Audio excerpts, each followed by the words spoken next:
It's episode 34. Maciej Kautz is a genius host, charismatic, funny, brilliant, and full of positive energy.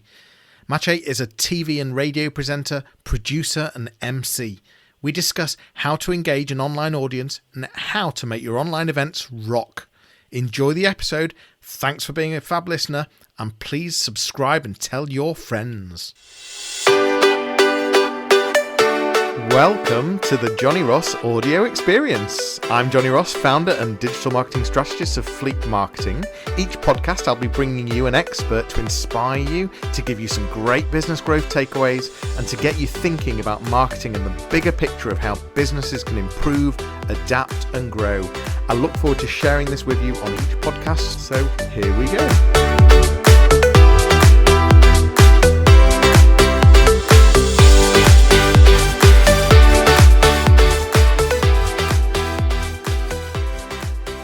Hi, and welcome to another live Q&A. I've got Maciej Kautz with us from, he's in Poland. How are you, Maciej? I'm good. It's sunny, but it's not warm. I'd say in between 5 and 10 degrees today. How is the UK? Also, we're a bit more. I think we're maybe sort of 12, 13. Okay. We're saying goodbye to the winter. and I'm glad to see you in another season, because the first one we saw each other, that was a real winter. Yeah, we certainly did. You're right. And what I'm loving is the blossom on the trees. Haven't had the time to smell the roses, if you know what I mean, but I will eventually get there. So welcome everyone. If you're listening, welcome if you're watching. We're live on LinkedIn, we're live on YouTube, we're live in the Facebook group, the Yorkshire Business Club, and if you're listening on the podcast, then it's great to have you here. Thanks for joining us. Today we're going to be discussing how to be an amazing host, whether that be in the real world, hybrid, or virtual. We're going to tap into Maciej's experience. So Maciej's been worked in TV, worked in radio, and also is an MC on many different events. I think Maciej's just sharing this on LinkedIn Live right now. You're right. We were just talking about you doing some stuff on LinkedIn Live. You'd quite like to have a play with that, wouldn't you?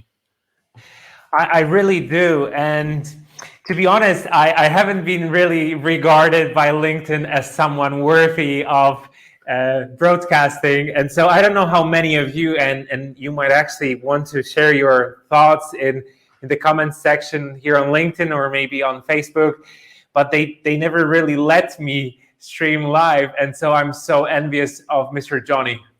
I think I was just very lucky. It must be the amazing guests. That's what it must be.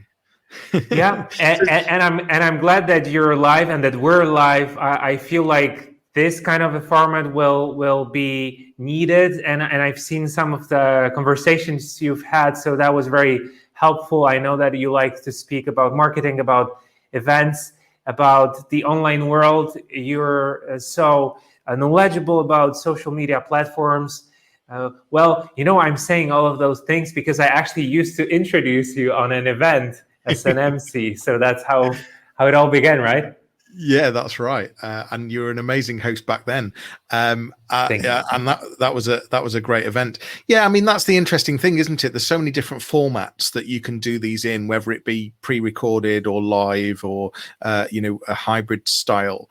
And what I find, there's sort of quite a debate around whether to do this live or not. What I find is that live puts us in that frame of mind where we've just got to deliver. But at the same time, I can see how doing some kind of recording can easily be edited and you can really make it polished. So I don't know, what do you find? What do you enjoy more, Maciej? Wow, that's a very good question. And I feel like it's a constant balancing act. If we talk about live, if we talk about hybrid, if we talk about recorded, there's a lot that goes into it. I feel like now, because we're live and because people can see us and they know that if something goes wrong, then we're just off air and so it goes. And sometimes we have to apologize for some technical issues, but that's the nature of it. And I feel like that really does help us be more authentic. What I can give you as an example is my times as a radio host. I would produce this radio show in English on the Polish national radio for like 7 years. It's still on there, but I found my successors to really focus on organizing events.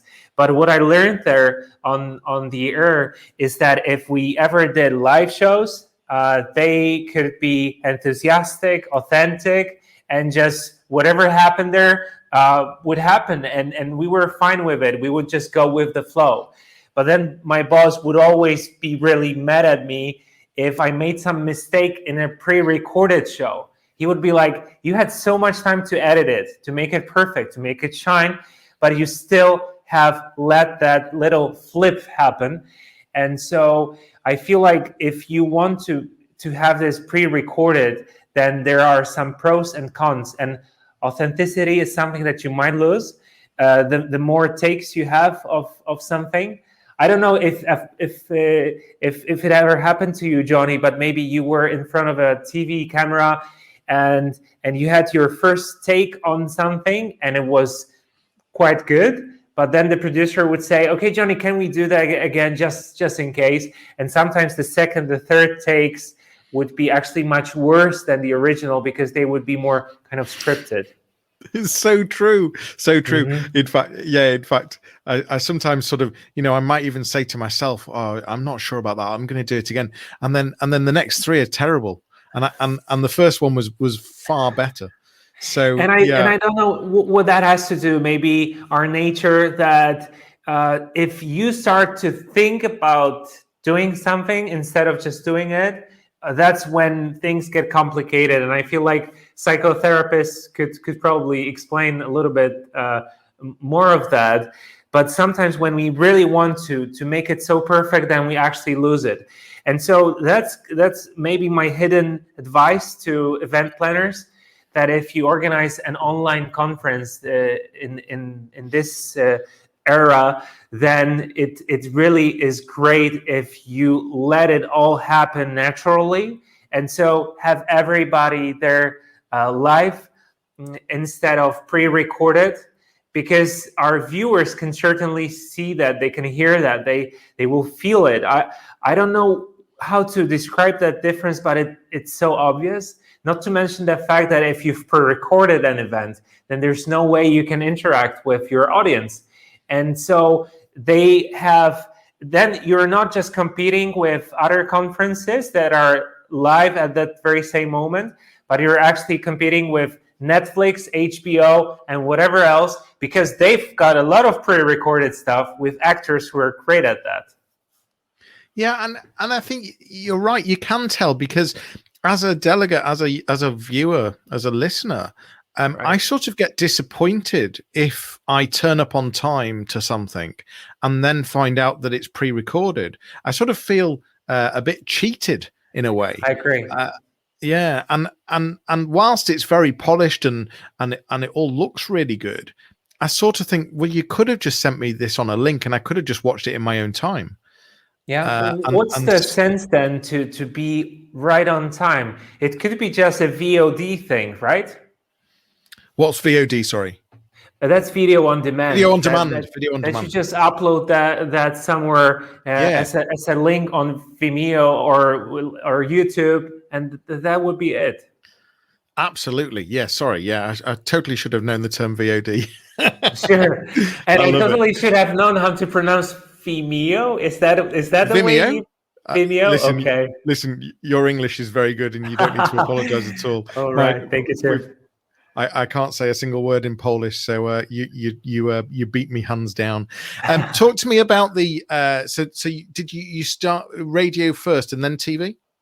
I did. I was in my senior year of high school when I auditioned for this academic radio station, and so it was academic, meaning that it was just for students of universities. So once you're like 19 years of age, but I had such a huge deep need to try to do something that my former idols would do, that I wanted to start, developing my craft very soon, very early. And so I would somehow juggle between school and work at the radio station here in Poznań. That's the city in the western part of Poland.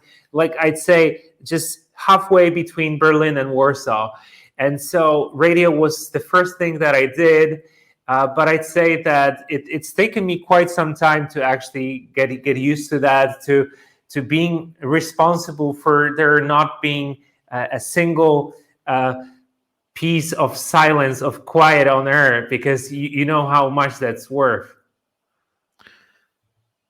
And I was leaving that silence on purpose. So, I mean, you're right. I mean, but one of the things I hear, though, is it's really important to have some silence. What let's just go into that for a second. Wow, that's a great question. And I like that you're asking it. So, look, I've been active on air, on radio and TV for like 10 or more years, much more than that. And so it's only now that I learn, and I'm in my 30s, that I learn to recognize the value of quiet, of silence on air, and only gradually do I become more comfortable with it. But I feel like for such a long time, I could not imagine that happening. It's like if you don't feel comfortable with somebody that you don't know, let's say you're on this job interview, and this recruiter is really letting you down, or maybe just having too much awkwardness between you, you really feel every second of the silence so much more than you would have with your friend or with your partner. And so I feel like it does take time to sometimes be able to incorporate some silence, but to do it on purpose. And I don't really feel like I'm quite there. How about you? Yeah, I don't think I can necessarily do it on purpose. I think I am less afraid of it, and I think that that putting space in is really not a bad thing at all, and there's no need to fill the gap all the time. I think it's more authentic to actually just allow the silence to happen. And so, yeah, I wouldn't say that I'm able to just put it there on purpose.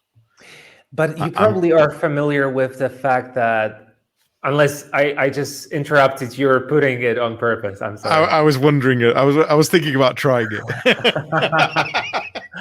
I'm so sorry.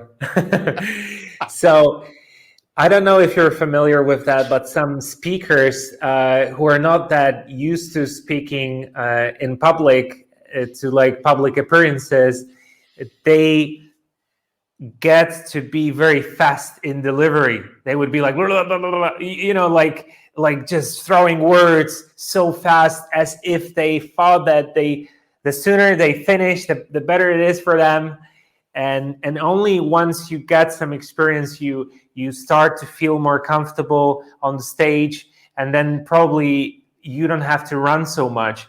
And what also really matters is that I think you think of your speech, whenever you say that, wherever you say that, as this kind of a story that you build.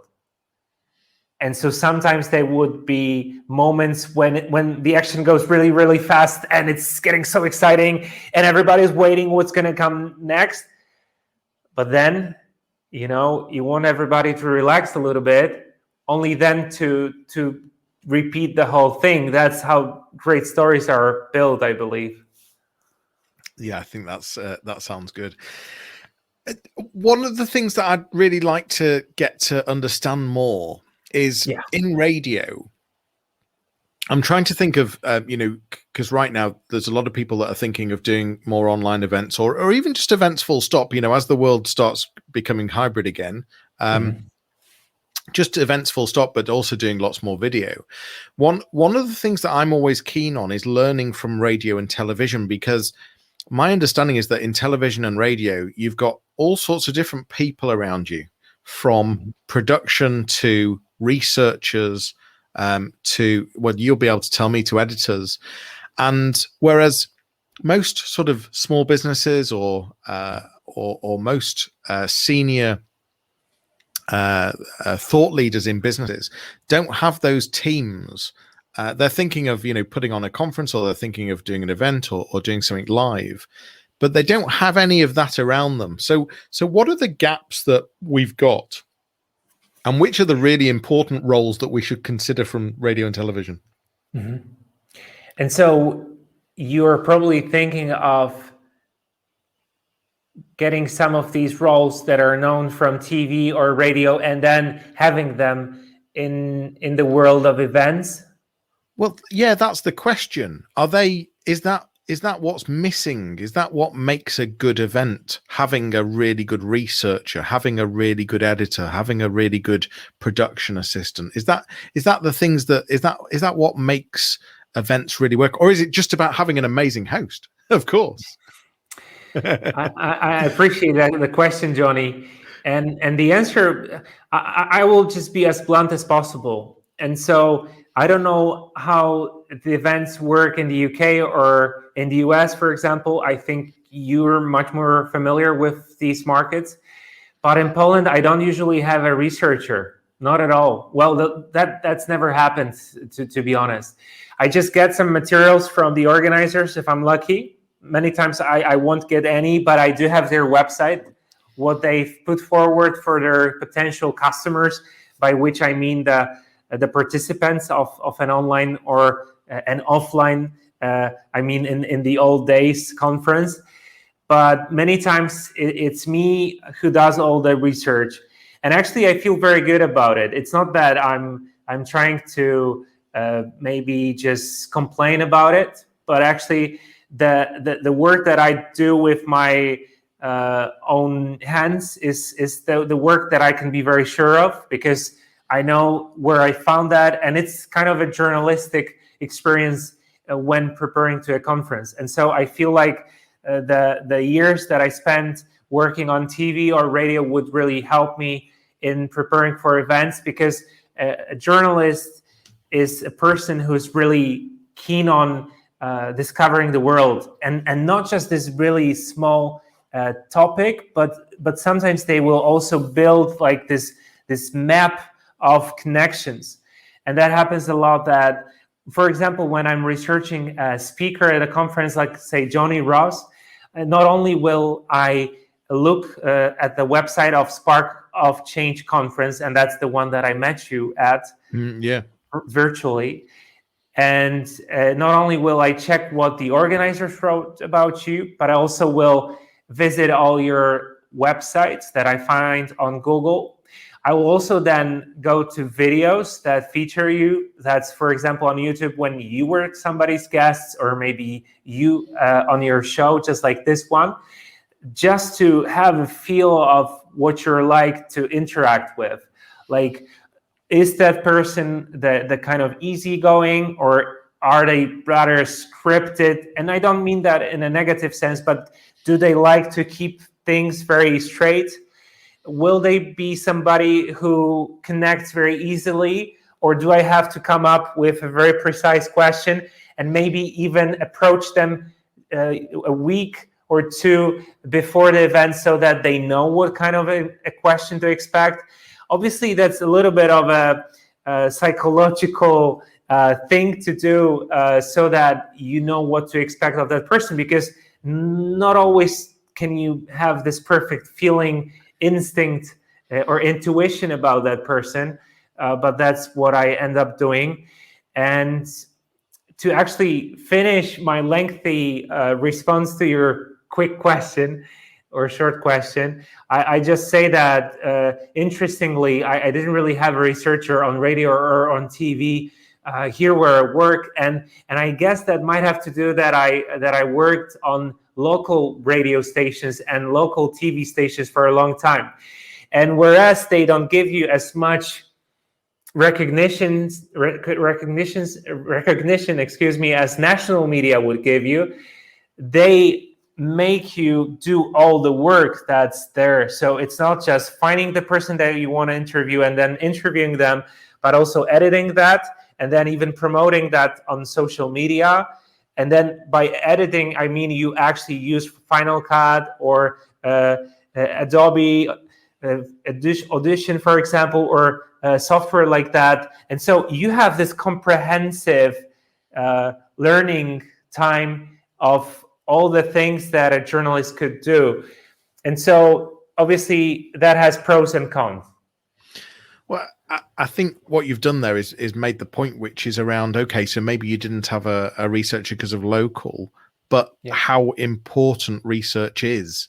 And I think a lot of hosts, a lot of event organizers don't always consider how important the research is, because I think it can make or break the experience of the event. Would you say? Mm-hmm.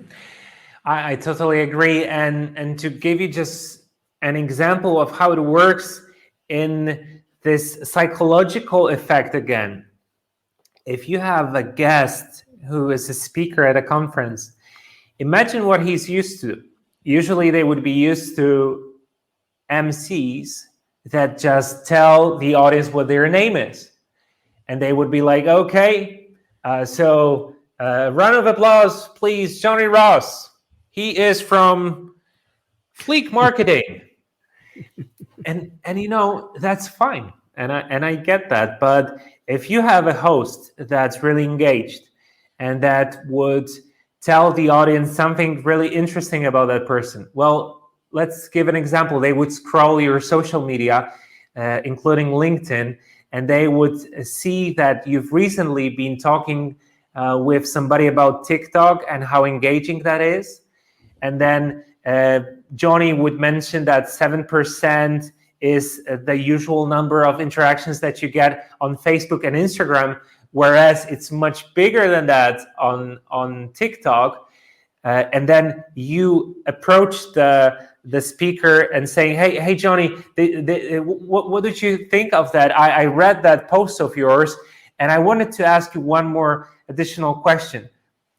What's the feeling of that speaker? They will feel like, okay, the MC has researched me quite a bit, and then they probably respect me. They've also built this story of me, where I'm coming from, and they've sort of built like the estimation or the appreciation for myself. So it will be easier for me to approach the new viewership, the new group of people watching me, because they already know that I'm worthy. You know, it's like building this kind of appreciation for that person.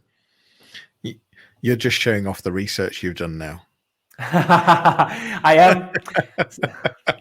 It's so true, and that's what I find as a viewer or a listener when there's more of that rapport between the MC or the host and the speakers, and I think the whole thing becomes warmer.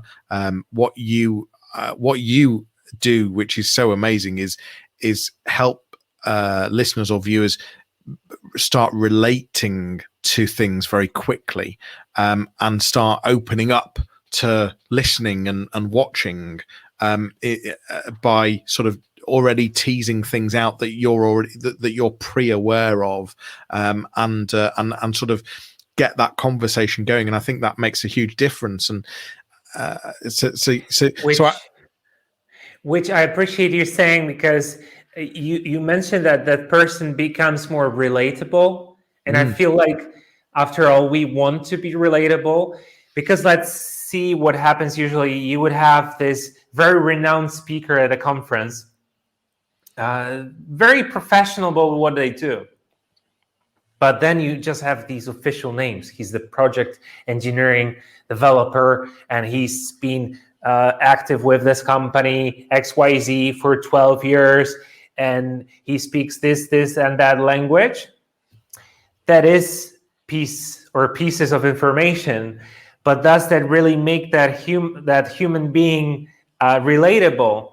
And so for that reason, I would really search through all the social media platforms of that person. Obviously, viewers' discretion is advised, and and the researcher's discretion is advised. Obviously, you shouldn't pick up on every topic that they posted there, but some of them would tell about what's important for them.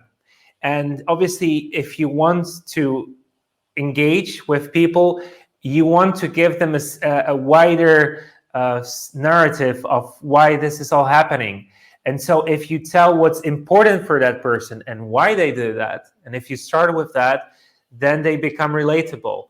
And so you as an MC are already in their introduction working for their success. That's a really good point. I like that. So starting in radio, you think about the audio side of things, and of course that's made you think about, just when we were starting today, the first thing we were talking about was sound, and you were testing the microphone, which is great. When you then moved to television, what was the sort of how did that change things? What was there then a different? Was there a feeling going from radio to television? How did it feel going from those? And what was the sort of the big things that changed for you? It was not in the sense that I worked for radio and then I went to television, leaving radio. I actually would do this in parallel for a really long time. But what I learned on TV is that something that was really great on radio would not necessarily be good on TV. And that's because if you have a great story, and I had one that was from Mr. Kasun Pereira. He would live in my hometown, but he comes from Sri Lanka. And so on the show, he was able to tell me the story of the huge natural disaster that happened to Sri Lanka, of a hurricane that really changed the country profoundly. And they didn't have electricity. They didn't have the most basic amenities for a very long time. And so many people died. And so the way he told the story involved his relatives. It involved the feeling of it. And then it was a great story on radio because we had some very subtle background music that would set the tone. It was us two talking. It was very emotional. But when I tried to do the same thing on television, we realized we didn't have pictures because he would not take pictures of his family too often. And also because he's come from Sri Lanka to Poland, he didn't take all these picture albums. We also did not have the copyrights for some news coverage that happened on that time. And so to have that story told on TV was not easy.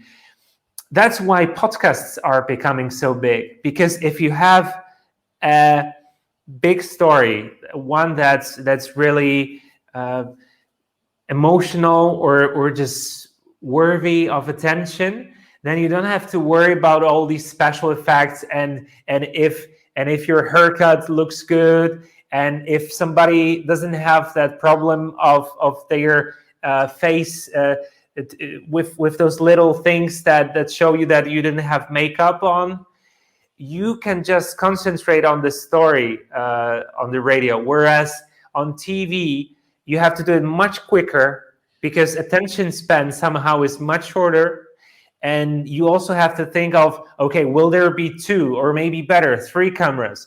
Are you able to incorporate some special effects? Will you have some more guests just to make it more, exciting and so on? And will you have some video feed playing at that same time when he's describing the story?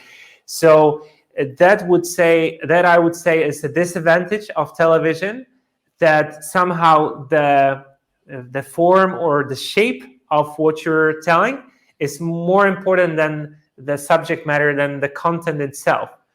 But then television also gives you some special recognition that radio wouldn't give you. So what you're saying there is the viewer demands more when it's TV or video than they do when they're listening. And I get that. Yeah, I can get that. And I'm just thinking right now, we are streaming, we're live on LinkedIn, we're live on YouTube, but also this will be turned into a podcast where you can listen. We don't have any special effects on video. We're not bringing in images. We're not showing separate cuts. And yeah, I get that, which is actually one of the reasons that I do turn them into podcasts. I as a viewer stroke listener prefer listening than watching, I guess. So it's in unless I'm watching sort of this great film perhaps.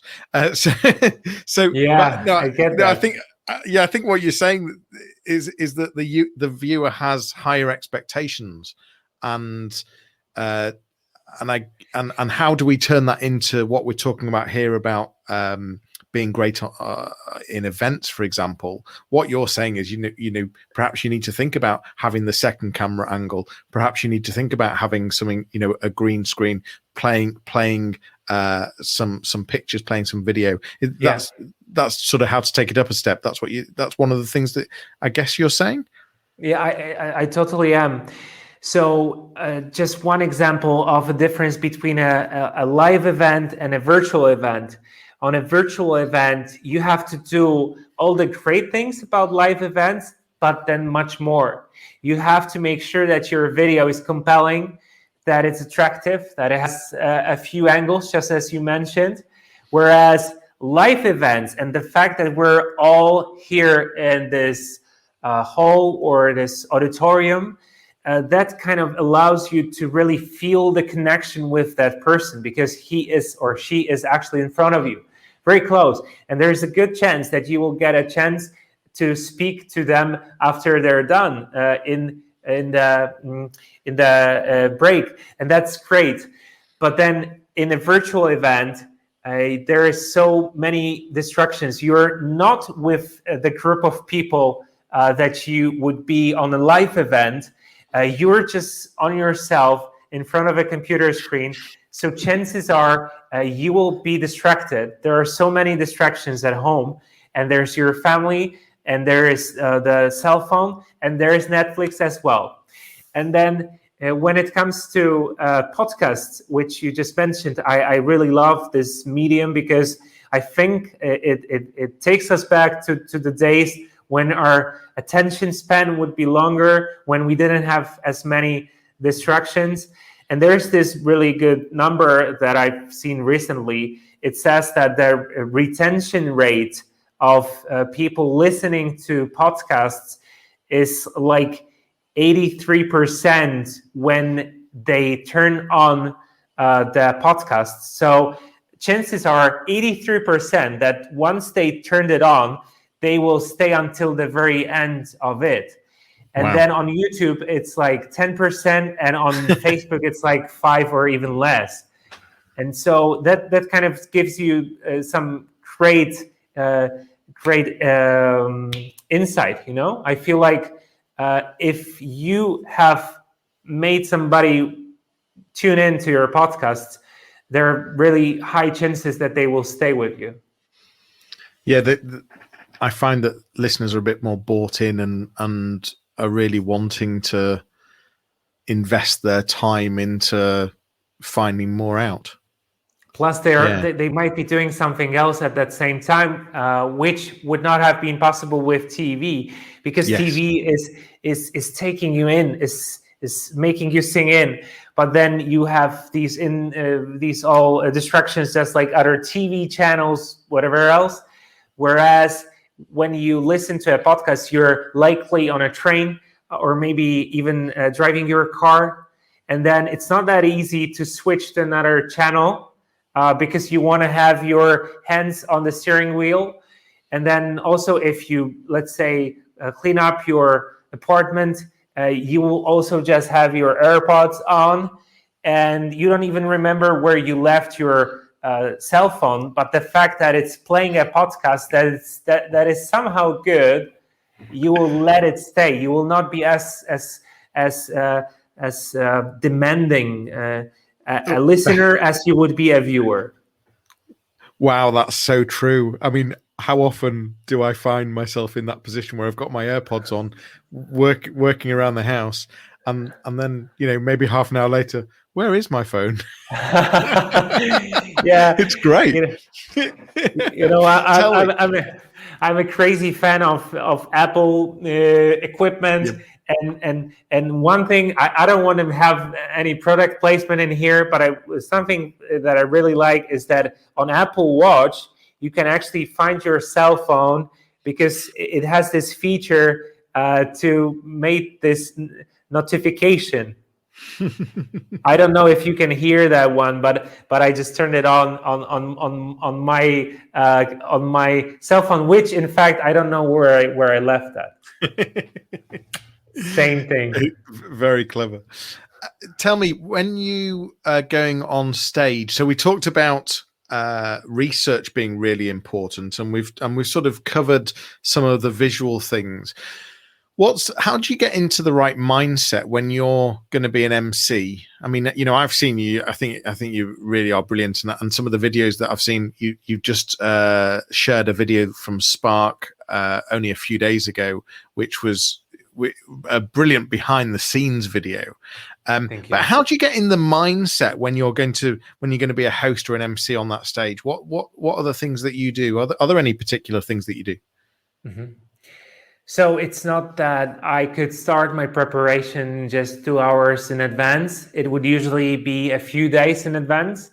And then what I also like to ask organizers to do for me, and some of them are really surprised by that, because, in this online world, you get so many messages, and sometimes you have a feeling that your inbox of your Gmail, of whatever, or whatever you're using for your messaging, could actually organize your day, because sometimes it's the constant flow of messages that somehow makes you react to them, and you feel like, okay, I really have to reply right now.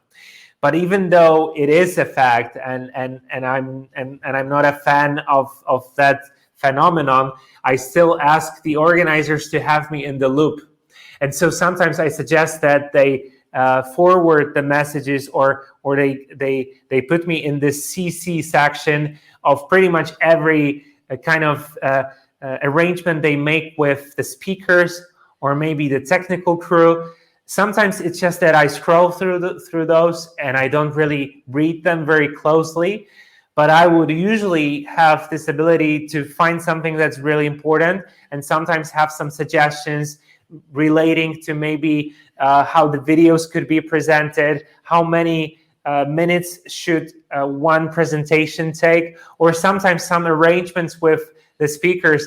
Many times I also ask the organizers that they let me contact the speakers, the stars of the event, because sometimes I would be able to approach them and ask them how they'd like to be introduced, but also maybe what topics should we be mentioning. And so having me in that online email loop helps a lot. Then I also do a lot of research that I've already mentioned, and that entails all the social media platforms. I like to arrive on the spot much in advance. And then last thing that I do is I always book hotels that are super close to the venue. And these days it's the studios. I don't know what the case is in the UK, but in Poland, many times the organizers have their studios somewhere in the suburbs, because that's, I guess, where it's cheaper to have huge buildings and huge studios built. And so I would find the kind of sketchy hotels, but just for the sake of being very close to where I need to be on the next day. I just try to get rid of all the potential threats to my participation in the event. I like the idea of just being around the corner, so that you're not relying on worrying about traffic or whatever else, because that can really build anxiety, and that can really cause you an issue when you're about to go onto a stage. Yeah. So yeah. I love the idea of removing that potential anxiety, and I think that can it can have a huge impact on your day if something goes wrong just on the way in. For sure. And I'm also a big fan of rehearsals. Sometimes some of my competitors, so to say, make their price different depending on on whether there is going to be a rehearsal or not. And obviously they want to have the price higher if there is a rehearsal or a few of them. And my policy is that it never really would shape the price, because I want to somehow enhance or maybe try to attract people into making rehearsals, because I feel like those are the moments when we can really check all the potential threats. It's our SWOT analysis, that we can do. And so I suggest that we organize them. It doesn't really change the price.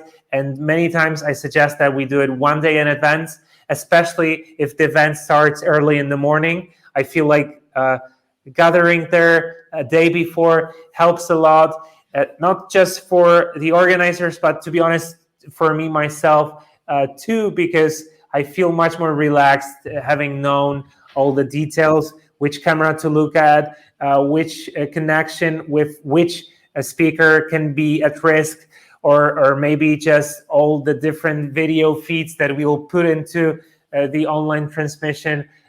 Those are the things that matter to me, and that's why rehearsals are really necessary. Well, I'm interested in how you moved from TV and radio, because a lot of what you're doing was journalism.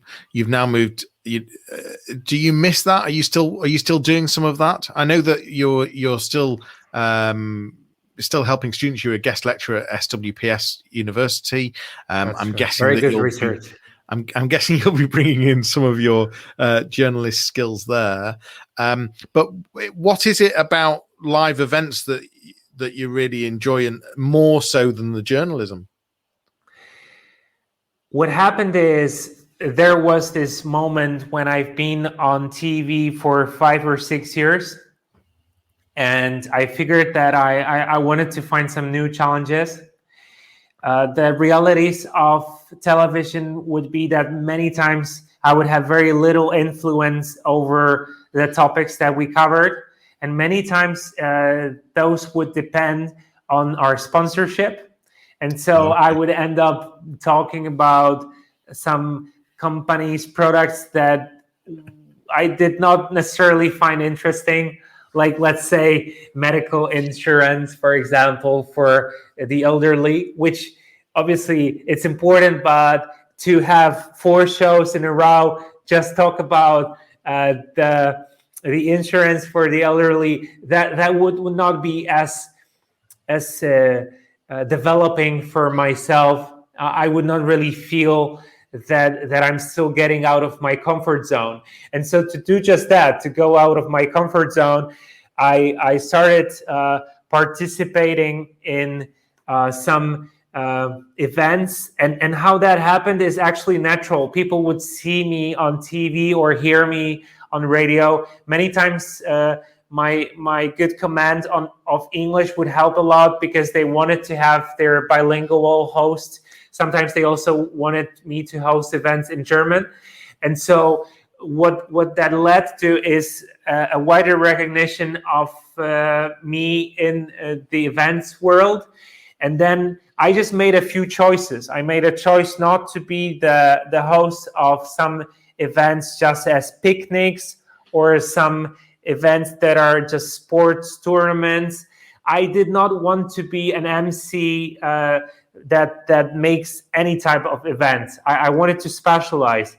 And so conferences is where my interest is, because I find them most challenging. I find them to be very, very demanding, and I need to prepare a lot. So today I'd say I feel quite journalistic in that I sometimes host a conference that has to do with ecology, with hydrology, or the circular economy, which I personally believe in. and I'm very interested in what we can do for the planet. But then I'm also a huge fan of technology, which can clearly be seen in this very episode with Johnny Ross. And then there are some topics just like marketing that also interest me. And so I try to learn about these things. And interestingly, the more you learn, the more you read about something, the more interesting it becomes to you. So it's a self-fulfilling prophecy, so to say, that if an event planner has a conference on a topic that seems very specialized, very unique, and very narrow in its topic, then I try to come closer and closer, and then other people who are the audience of that event would appreciate that, and then they might call me as well for their event. And so sometimes there would be this snowball effect when it comes to the work I do, Johnny. What if it? Can't speak. That's fine. The question that I've got is: are there any particular types of conferences that you'd really be eager to work at? What I'm seeing is that you do a lot of conferences that are quite complex. They might be over a couple of days. They might have 50 plus speakers, maybe even more. Is that something? Are there particular types? If people are listening right now and perhaps they're looking at putting a conference on, is there a sort of sweet spot of type of conference, or is it sort of we've heard on the content, you've said around the content and the interest on the content side of things. Is there a particular style of conference that fits you very well as well? I'd say the ones I mentioned. So that's marketing, social media. That's the new technologies and how we can really cover the complexities of technology, how it also leads to some legal issues. And that's because I graduated in law here in Poland, and I also studied in the US. And so law is very close to me. And then I also mentioned... Do I get to show off my small amount of research as well? So it was North Carolina in the US, and it was the University, and it was the University of Antwerp in Belgium. Yeah, very well. I've been to Belgium. I love Belgium. You do? What do you love about Belgium? Well, the chocolate's good, the beer's good, but the sights are very. I just liked the whole sort of feeling and the people. I really had a lovely time in Belgium. Very small country, and with 3 languages. It was crazy to go from Antwerp to Brussels. When you get on the train, they speak to you in Dutch, but then as soon as you leave, they say au revoir in French, and there's more of that. If you go to the cinema, which is called bioscoop in their language in Dutch, which I find interesting because bio is life and scope is to look. So it's like a microscope for life. That's their word for cinema, and I like that. Nice. But it's also incredible to see their cinema screen being covered with subtitles for like 50% of the screen because they have 3 languages there. 3 different languages. Oh wow. Yeah, so there's not much left of the actual screen. I've never seen multiple languages on subtitles. I'm running out of time. I totally interrupted you. That's okay. In terms of conferences that you'd be interested in, I was actually thinking, less of the content, more of the style of the conference. So, is there a particular style or I've seen you in some amazing locations as well. Yeah. I guess you can't wait for the real life face-to-face conferences again. I love that, but I've got to say that I'm a fan of hybrid as well, because what that really gives you is we have the audience in the room, but we also have it in front of the screen, which is so great because it combines the best of the 2 worlds. And I'm really convinced that it will stay, because I feel like virtual events have shown us some of the great features that should be here with us once the pandemic is over. which we so much hope for. But then some of these solutions, some of these things, features have been so important. Sometimes you would be able to have this very renowned speaker from the other part of the globe and just be here for the 30 minutes of your conference, deliver an astonishing speech, and not have to travel for 2 days and then have the time zone change. And so that really helps. And what I really love about virtual events and would also like to have in live events once they're back, and it actually also is a reply to your question, is the real feel of interaction with our audience. I really look for that. I really fish for that, because I believe that if we have this truly balanced, equal kind of situation where we communicate in both ways, then this is really what's so important and what's really the deal breaker of a great conference. So if you ask me if it really has to do with the content, I'd say not as much as it should do with the approach of the organizers. If the event planners want to have some genuine connection and they're not afraid to take some risks and to give just one, some people are afraid that your viewership with if you let them have some comments, they will come up with some derogatory things, or maybe with something that's not welcome. But then if you have this authentic connection, I believe 99% of people will be very open and very positive. And so they will far outreach any negative feelings. But then the advantage of having real human-to-human connection, regardless of the distance of all the cables that are between us, I think that's what really changes the world of events, because it's a paradox. But now, Johnny, that I host virtual events, I feel much more connected to the audience than I used to in the live events world, because most of the time people would be just sitting quietly and not wanting to interfere, because it would be considered rude. But now that you have the chat box, and sometimes you can actually incorporate people with their live video using their cameras. Wow, that's a change, because so many people can discuss the same thing at the same time. You have all these polls, you can have questions to them. I think that's a breakthrough, and I hope that it stays. Yeah, I can see the difference of how an engaging conference could be in a hybrid form, and what I'm hearing from you is who you're interested in working with is forward-thinking event organizers, and sure. I think that's a big difference. And I'm confident that Maciej Kautz can do an amazing job at your conference. So if you're interested in speaking to him, I've put your website up on the screen there. So for people listening, it'll be in the show notes. But that's maciejkautz.com. Where else should we look online? Where do you typically hang out online if we were looking to speak to you or find out a bit more?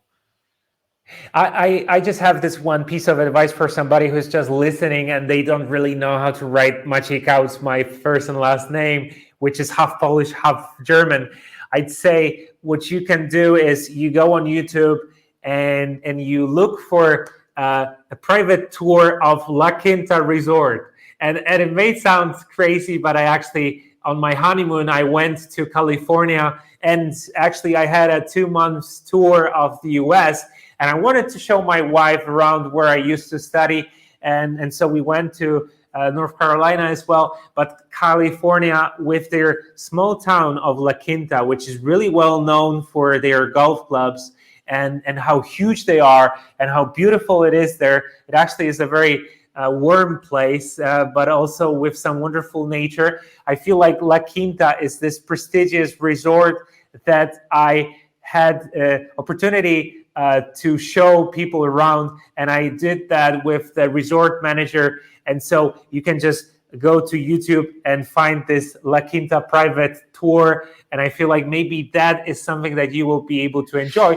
And so I've done a lot of really nice videos. And so I'd say YouTube is the second opportunity or the second platform, Johnny. Brilliant. So if we can't spell your name, we'll search for you on YouTube. La Quinta. Doing private tours. Brilliant. I love it. I could chat for so much more. This has really been fantastic. Thank you so much. I've really enjoyed our conversation, and I really hope that we get to see each other at a future event in the near future as well. A hybrid event, so that we can finally actually shake hands. That would be nice. Absolutely. Thanks for listening. Thanks for watching. Please do subscribe if you'd like more of this, and please do head over to Maciej's website if you'd like to find out more.